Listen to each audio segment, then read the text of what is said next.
so nani gouvernement ko gollano jama on ko ɗum waɗi nder gouvernement ko gollanta jama on gouvernement on tawi ɓe ɓeyda o coggu ko ente on carburant non na fi haɗa gouvernement anana jama on na yawre ko fi tun gouvernement on tawi haray feere ala ko few o sahay fewndiɗo haray ɓe ɗum noon waɗe ko imminono noon ko tawi kon enen laginen e mara essence mana na e moƴƴinoɓe na e yeeyoɓe essence mana karasine haray en sooda woni adden non noon ko e dollar on soodirte awa ko ɗum waɗi gouvernement on tawi ɓa kañum karasi noon fewdono satti ko yaasi e nder aduna on ko hekkiɗon kadi tawi ko ɓeyta ko partenaire technique et financier institution de Bretton Woods ɓen noon kadi gilal neeɓi ɓe yamiri lagine gouvernement yo ɓeydu o coggu karasine kono le président de la république le professeur Alpha Condé jaɓano gila neewi ɓe nangodiri e mum ɓe gerdi ɓe jippiri moƴƴano lanno inni watta ɓa sil noon waɗi jama on ɓurta e soñjade kono on andi kuma konte kon on tigi waɗay han hewta sayi goo tawa feere ala awa ko fewndi ɗo gouvernement tawi feere ala fi honnum awa institution Bretton Woods partenaire ɓen ɓen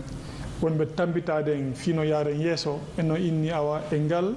si tawi ɓeydaka haray en seeda woni few mo kala cokka lawol mum gouvernement noon tawi si yaari noon haray moƴƴanta leydi ndin a laggine mara feere ko tawata haray no wawi yande hoore mum kañum tun en noon inni min wawata on tambitade min jonna on jawle en jawle haray nafata jama on haray nafay woɓɓe marɓe jawle nafa kadi e leyɗele goo ɓa karasine wonana yeeɓe ɗo on buyno yaltude fi honnum karasine noon ko min ga no hoyi ɓuuri ɗe leydi takkuɗo fof haray karasine wonde arde ga on ko tawata haray état on haray gouvernement on no muññi taxe ji mum ɗin ɗum ɗon ala nafude jama on ko marɓe jawle wonɓe laggine e ɗe leydi takkuɗo won nafude on andi ɗum ɗon haray moƴƴana leydi ndi gouvernement on tawi si yaari ni ko fandi wo ko fandi laggine no perdude ko ɓuri 100 milliards e lewru kala 100 milliards on andi noon si tawno noon gouvernement hendiki on 100 milliards no wawi gollirde on 100 milliards piiji buy nafa jama on wano tambitagol ɓe mara feere buy wano tambitagol nawnuɓe on ko laptaneji wona ko l'école ji wona ko fayɓe wona ko sukaɓe wona ko mawɓe yaari noon awa ko ɗum waɗi si gouvernement on e ngal tawi haɗa feere ala e ɓeyda on prix karasine itta 8000 adda 10 000 leydi mo kala e golle mum en gouvernement on ko gollu gera e nder mum hawra wittendi e content ji buy e wittendi ji buy kono eto no heɓira solution e nder nafa jama on wona noon kadi syndicat ɓen kamɓe kadi ɓe défenday golloɓe wonuɓe ko secteur maɓɓe hono noon kadi société civile on kadi tambitoto kadi jama mo kala ko jama on tambitade mo kala hare mo kala no wadde golle mum nden kono tun si tawi e nder mum yewta to famodire mo kala anda hi min la wadde ɗum ɗo kono ko nafa jama on haray lurete haray famodirtake haray kadi bonnayi ko dowa ka bonude wasi piiji ɗi boni nafata hay goto haray gouvernement o no inni haray ɓa men daari men tawi ɓe men ɓeyɗa e nafa jama on joni noon yewten daren ko honnum watten gouvernement no woni prêt fi yewtudugol e Guinée men fof woni syndicat on woni société civile kala innada ko Guinée haray gouvernement o haray hay premier ministre on tigiri chef du gouvernement monsieur Kassori Fofana kanko tigi moyen ni lan woni prêt yidugol mo kala e mon yewta fi en famodir en fof ko nafa jama on wonnen e mum hara menen komin faala ko jama on ko wono syndicat ɓen ma ɗaɓenta société civile haray fof ko jaɓo yewtide haray naal ɗum haray naali tun min ko ɗum ɗo ma fus si yaari noon haray moƴƴata gouvernement no inni yo syndicat ɓen e société civile on fof koyo aru yewte mo kala si addi hakkille mum kin en heɓay feere fi ko tawata hay si tawno nun ellano e mum kono sen yewti en famodiri ella on en hetto haɗa ella on waɗali feere heɓoto fiita ella waɗu kono no tawa e ɓoreji innugol haray joni hoynayi transport on ɓanno no soñji jama on ko gonga jama on no soñji e telemma piiji buy no tawa e mum kadi ma côté transport on gouvernement ni joni waɗay no train on marchira fuɗɗike goye hannde train Kabele Conakry hankalum fuɗɗike kadi bus ji buy kadi joni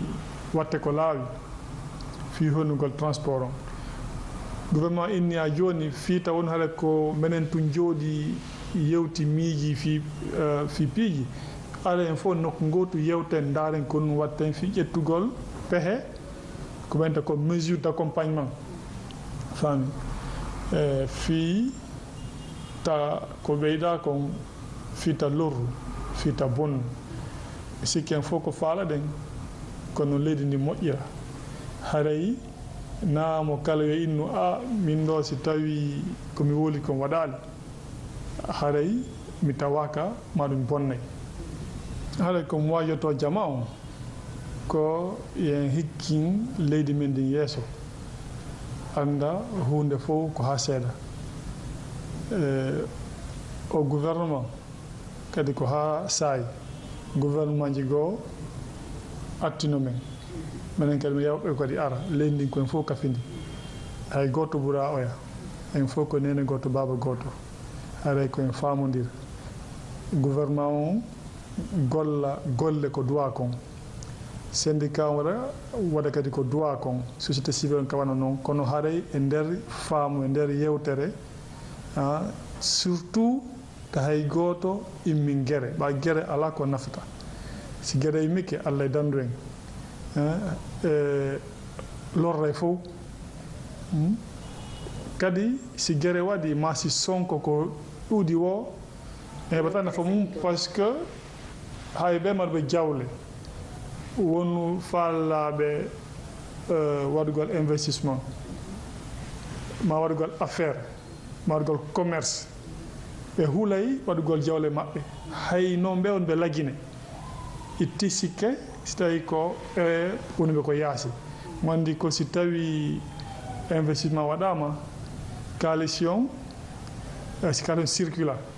ko si tawi investissement waɗama si golle heeɓo awa haray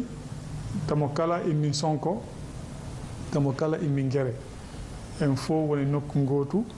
yewte ndaren kono solution wa ma ko nebiten solution hande gouvernement beedi kono jango kadi jango no way arde ɗoyto kadi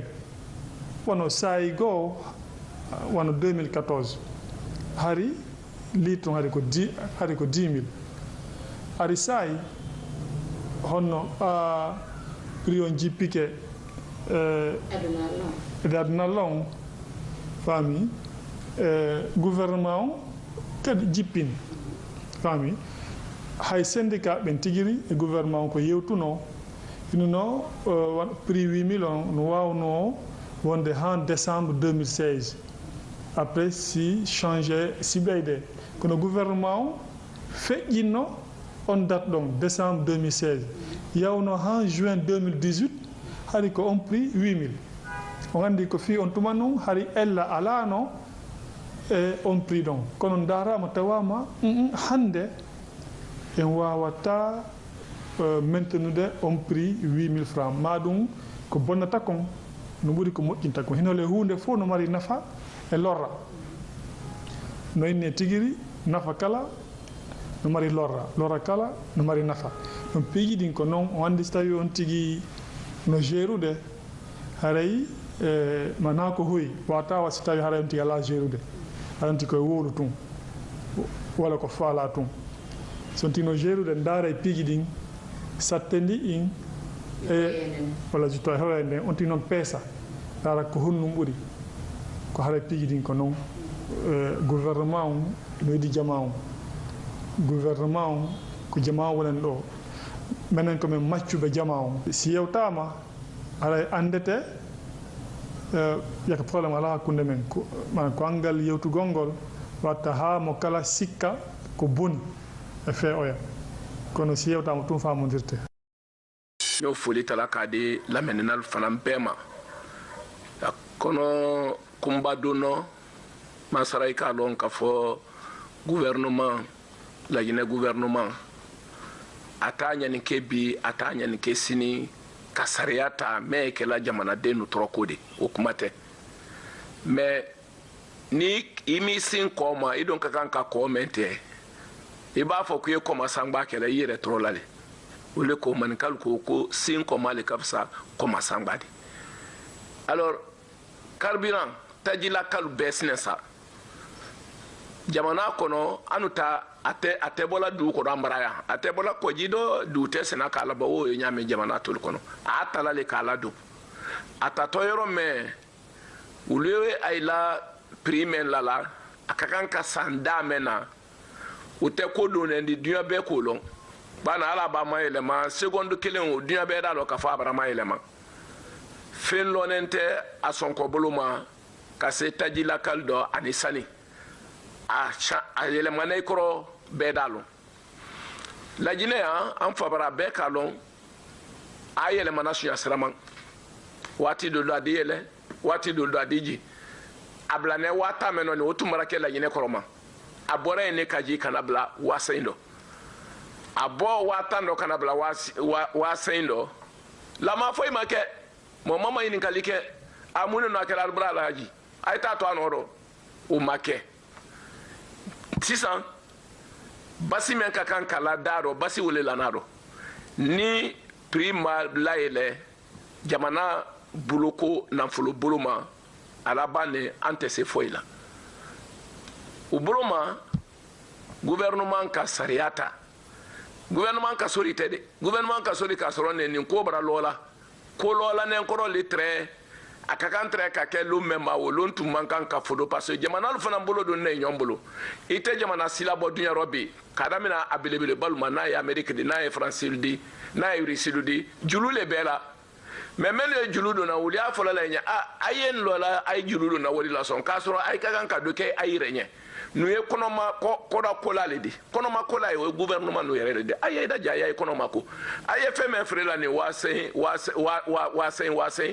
wole tala ila jamana kono ka wa jamana gbere lu la sabati ka wila wurike iba ko war ma fele be anye mensa na million waseina o fenkele la frangine ndo ne ka ta ka frangine wa tan kelen kɛmɛ lolu bele ko wota le litre kelen ne sana ye men sana wa sena la Guinée ni ya fɛ ko sabama ko ki kan ka frangine wa tan kelen kɛmɛ lolu ye wule blali kun ka wa fali ye litre kelen sɔrɔ gasoil do na mante sensé do dan na mol be ko lon na nyemi fola te ni wuyale ni tuyale wole re bara ke jamana denu ay fam babara ke tajima don na de ka wa dan na jamana wulla atatoya ne ka wadi Mali do atatoya ne ka wadi Sénégal atreta la ne ka wadi saralo mais saralo kuna sine ngul bara la prima falinde fentase wala e butu donc wodi tre wala jamana kun karo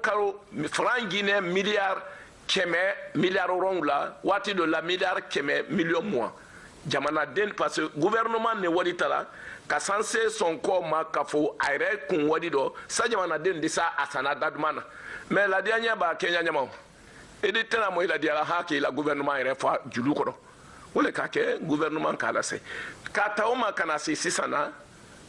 kuma da jawo ye gouvernement ni bade note parce que syndical wulira ko no fo kala sai anole do na mala sai anoro fo kala sai anoro na mala sai anoro fo kala sai anoro nka wole fo koma sangba ikini reblodo ko te adansuduna kabi fe ndama elera la de gouvernement parce que là il y a gouvernement kalon kafo astato na saito abe ale doni nedi censé prima jidao censé prima eledao ay gouvernement donné parce que la Guinée den neko mo wara côté la Guinée den neko donc tamal dawuli molbulu kafo amabama idon ta fola ku woti kela mo ka sedo nda côté kuma da kole dunya kele fen wuli ne kele ba fen wuli ne dunya kono première guerre ba deuxième guerre mondiale ba mo fay ba sine wuru awadala ban taballela idon oni doni boy kundo kala kama adon tana nyala doni tako atu kundo na manta ya tu kama yewa bani ni ta fe ka tamtu ya bla duma le la Guinée gouvernement te doni bla la duma aya talale ayilo la wotu le fanando donc kilili le kene anni mene koma na ye syndicat di na ye transporteur ludi parce que a gbembendo na fala ko censé son cobra maji na manta brama ele wile ko transporteur lu ko nya nyuma ne ma parce que aile ma don ninkela censé sans ye alulema union des transporteurs na ye syndicat ila patron de uluka fo wini gouvernement kumada faida ben nyoya kera kankelema mais syndicat transporteur ça mene mom labor la mene doni ma donu la hati uluye kelendi syndicat balu fana na ye syndicat CNTG ana anyona katolu ani ulala de tuani alakakan wo ma wonye fe folo gouvernement na bantede alcool ko ite na la de dia peu na ma fole mun ko sanse bara la ji kato wa sendo ay la nali na ila nali bale akwala na ro leka anu te nte fadi fola kuma nyolunye nyema dia lile kela ha anyese yorodo menduma jamana denula parce que président akasine wole fe kabama ke président ne kontena lansi la kaburu lolo kuna de na ton si la mo ile kuna indu ikati si la mo ile kuna fuye dien ini mo wole kuma anye wole lele do hate ali nye kuma la bien wati mena ne masara na la sona sa 15 heures bifana alors la de pas makline ana médiateur ana présidente conseil économique et social madame Arabia Toussira ani premier ministre koro monsieur Saïdou Fofana kota ko la gouvernement ministre Lukan la de makline ko toni palais du peuple parce que ntese ntenya ni ala sona fo la yina kalwe famu yali soro konima ka fo jankaro juta na tato fodi mais atenya basi men fana boko fu ye basi o bode anna mune fola ni kaye kuma ni ansiri ni kuma ni ma o korole be makan fana yake anka kanka ko menke jamana denju susuma kodo bani sanse son kobra maile gouvernement di magbeni nyuma ne ke barala luje jamana kono denunye sa o kana di ayla nyame akana lo nyame ka fo ko le tane menke ne jamana den trokodi wala de makilili ke la wole mason son te kala na la da de ro wulle do fo dum fo ka kana nale o ma la gouvernement kori awakalla anna train me mo ma doni kala o data soma mo walulu urala fana data mo walulu alure ko boloda ben dolido wala ko we se mo wa tanta la soma e mo wa tanta dole ka foto wagon la train wala mais si ça abra bori damina o kele moment la jate kono fayda taxi lu fana wule madonna mo wa lolu soma mo wa lolu urala mo wa tane wodi tele yo bola jene Conakry mo mi déplacer la sous en télé train o brawli bis bina ni men fana kuran stroni gouvernement bulu ulu fana blato ka ulu bla boriro e korokoro ni mais fo fana sila ilon parce que anye jamana men kono masala albe kalon train o me jamana de madonna wali adaba den do fana kay wakali londoro kawaka ne te fem belebele ta sudo ko fo ka araile te jo padi train o bana e koro a gbasi wala a ebe wo ka sara ala kelen ka jatelo la yine ka lo bekela ka sia meto ta ka waka ke raida tedi bana loni ko mo madoni train wona to aya la o kan fanan ka fo kaba kudum raba train o vitre famba betela jamana de isi la men kono dadumanna kawa famba o datien anyensi yomin darnensi la nyame we fladi asabana nga wole fosan mesure d'accompagnement kelen wo stari magbeni boloma hasini bondal lakane an ko kenyolu nye aluye na taballa anye kuma jamana ni ambeta ledi jamana ni tien mandi syndicat la amandi gouvernement na amandi société civile la be ko ni nyani kele jamana ni no parce que ni do ni side na nyini na no ay wada sutere oduma wonya ko sobe donc o yoro nten bolan kala la wodo ko sobe anyo to be o hankilima yirenya an ko ni ka kan ka menke ate kuma nye pasaba gba kabanka gba kasai kagba ikotuni fo ka kuma le ka kuma ko lan koro nyoya anketo ala bana ulema sara me bola wadi me bola ka boyrodo ka woyrodo mama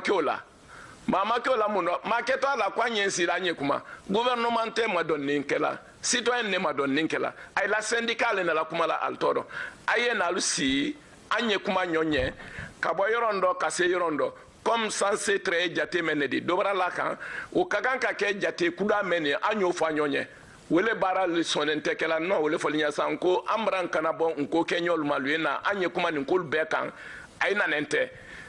adon alubara ita pri la yirenya memba taxi ba mota kabwe ede par exemple bambeto kawe bla belle vue adata pri fa yirenya atekela te jamana te walate na fara ko bansa woke fanka maldi ay baloke fanka tanudi ki ye la wadi bolo traité la télé kuna do ki feitolo la kata kabli kun kawadi jamana tie wutuma alors adaba den ya fe ka wole la don anna jamana kono mais jamana den foyti ni sonoma fulati so ma sosoti so manikati so ngreseti so landumati so afoyti si sonoma ba nakera onyama ambalo dike anyondi wo bene so bolle ma wado adaba don tese walati men anjulula uluta folai femmaele bani jamana ni mbomanye jamana ni dumanye ulu fana wanyale wodi an le do tremeli bala an ni mente wodi wite tremeli kala de Fonds monétaire international banque mondiale tremeli te ulu bra ni ma ke fu ya kele ay don tala wuli la mo la juya ma fana la gine wodi kemesidia jamana e menkela akunkode alu e binan ne bola kabla bo ye julu tala mo me ma tele wonyala ka fo ye julu tala ma koni ayrema deme yoro doliye ibra wasila sako bla koro o ko kwate tamala oka nye julu men doni lan to boloka anyo bololema aluka long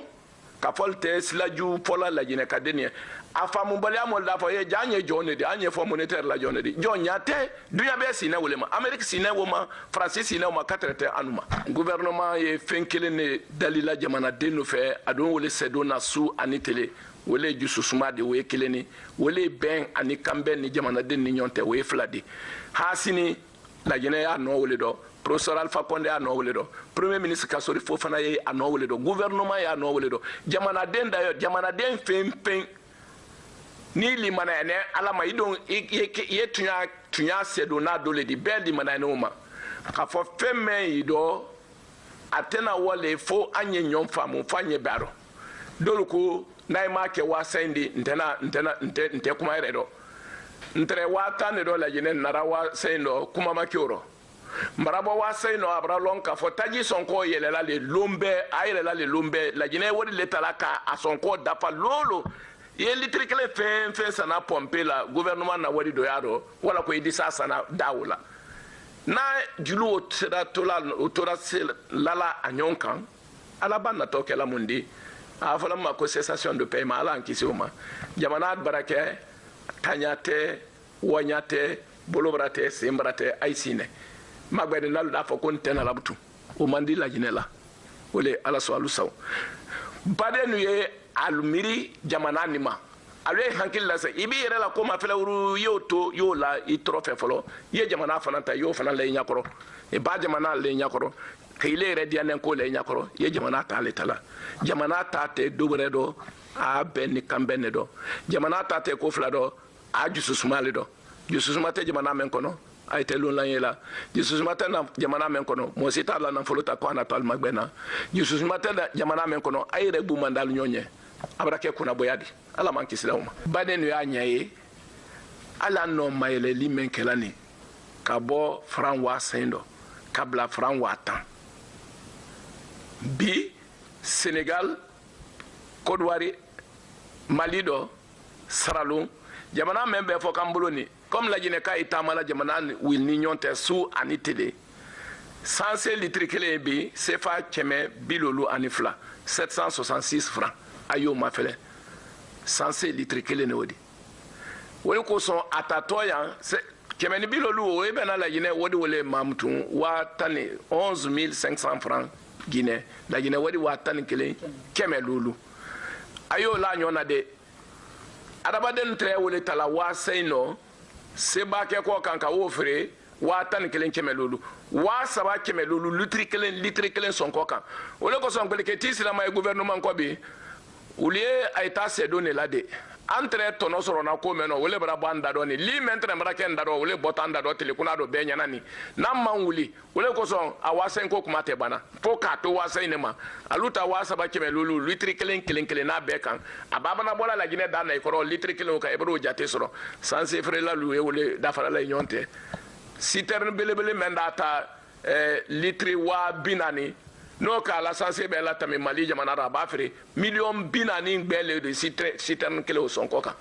wo flani sababa tourner sankoro ni ga fa ko yela ma wita fa ko ambele fato ko te ele mana jamana denu e hankil la jiro ni ko fe ay sa sanse bi la Guinée gasoil bi la Guinée ni ka aluta ka ala asonkoma anna min jamana do nye Mali tay ko ba no suluma na boku parce que nyemi fola na kamende edi itu inoro edi kure malekili na mate edi Bamako kili aldafu nya ko sanse Bamako bi sefa chemeron la tanoron la francs CFA 717 francs CFA 717 gasoil bi Bamako 637 chemeworo bisaba aneron la CFA do ni yo jate la bola la Guinée wali do anka wole fosa wole bena watan kile kemelulu kasabia boroma be kalon ni di se de la sikelen sorona jula ya fenkan kokan jula ya fen o sokonomolu aisa o to robutune ko be lo keto a edese ka wajama na gbere la sabati ko wadi bla tofelukun wole ko son anna gasoil fenfe nala sanse fenfe nala bani gouvernement na bulubla la kun ka wadi makafo abase ko ka tono badi sorado gouvernement e wadi talaka la tamin ko le kan jula mo tan mo la Guinée-Ka mo wakelindo wile wadi ni blala kun wile ko son fo jamana denyo yoro no famu namma wuli ka yoro ni kele jamana ire la kanda na la daya fe atese ka be donc on très wule fo la badi no nye alon ko gouvernement mani ka kun vente ali ma fo adolu sanya masa mais ajankaro tumaro yi fana ndo la anye bulu me maka sanse ko do woleni aisa sallama made